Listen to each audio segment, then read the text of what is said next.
বকেয়া বেতনের দাবিতে গাজীপুরে শ্রমিক আন্দোলনের মুখে একটি কারখানায় আগুন দেওয়া হয়েছে। তবে ওই আগুনে হতাহতের কোনো খবর পাওয়া যায়নি।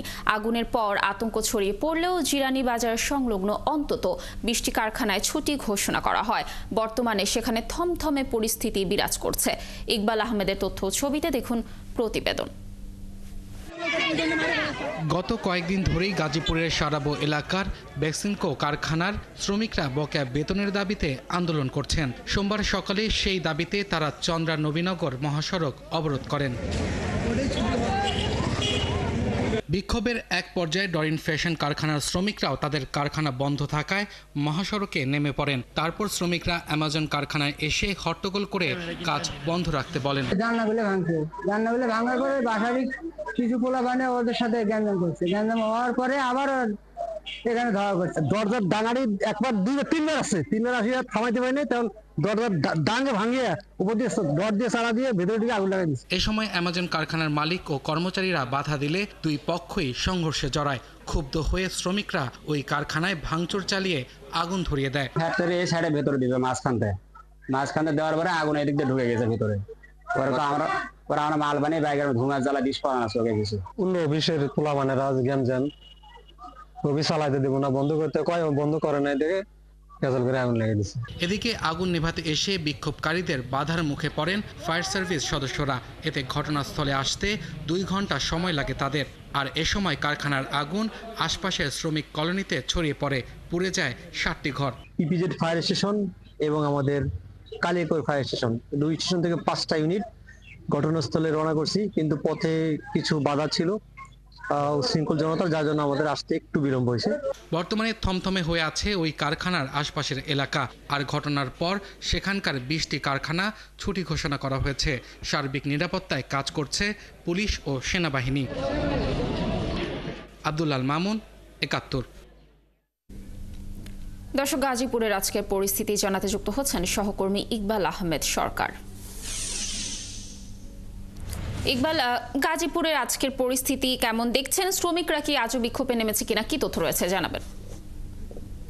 তাদের গাজীপুরের প্রায় প্রতিদিনই গত বলতে গেলে প্রায় 1 মাস ধরেই কোথাও না কোথাও পোশাক কারখানার শ্রমিকরা সড়কে নামছেন, বিশৃঙ্খলা ঘটাচ্ছেন, ভাঙচুর করছেন কিংবা অগ্নিসংযোগ করছেন। তাদের এই যে আন্দোলনের মূল দাবিটা হলো যে বেতন ভাতা বকেয়া রয়েছে।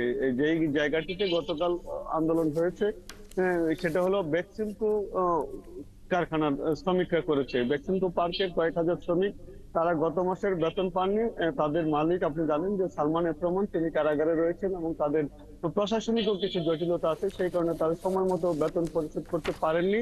তারা বলেছেন যে আগামীকাল 20 তারিখ তারা বেতন পরিশোধ করবে, কিন্তু গত 5-7 দিন ধরেই ওই কারখানার শ্রমিকরা কাজ না করে তারা সড়কে নামছে এবং তারা চন্দ্রা নবীনগর যে মহাসড়ক রয়েছে সেটা অবরোধ করে রাখছেন। আজকে এখনো নামেননি, যেহেতু সকাল সকাল এখনো তাদের নামা হয়নি, তারা মধ্যরাত পর্যন্ত ছিল।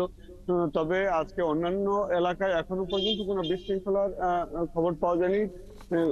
বিশৃঙ্খলার খবর না পেলেও শিল্প পুলিশ, যৌথ বাহিনীর সদস্য, অন্যান্য যারা রয়েছেন, বিশেষ করে সেনা সদস্য, বিজেপি, তারা প্রস্তুত রয়েছেন। তারা বিভিন্ন এলাকায় টহলে রয়েছেন, নজরদারিতে রয়েছেন। কেননা দেখা যাচ্ছে প্রায় কোথাও মহানগর থেকে শুরু করে জেলা টঙ্গী কিংবা কোনাবাড়ি, কাশিমপুর কিংবা শ্রীপুর, বিভিন্ন এলাকায় ঘটনা ঘটেই থাকে, লেগেই থাকে।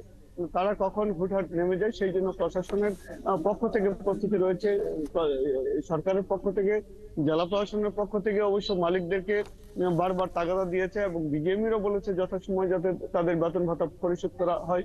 কিন্তু আমরা জানি যে এখনো পর্যন্ত গত মাসের অর্ধশতাধিক কারখানার বেতন এখনো পরিশোধ করা সম্ভব হয়নি এবং যে কারণে সম্ভব হয়নি সে কারণগুলো তারা জানিয়েছেন। এবং একই সঙ্গে বেশ কিছু পোশাক কারখানা তারা বন্ধও রেখেছেন।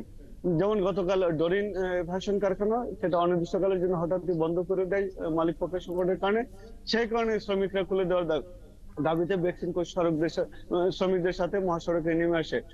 এমনিভাবে কোনো পোশাক কারখানা আজও বন্ধ রয়েছে। আবার কোথাও ছাঁটাইয়ের প্রতিবাদে বিশৃঙ্খলা হচ্ছে, অর্থাৎ ছাঁটাই করা হয়েছে, তাদেরকে আবার নিয়োগ দিতে হবে।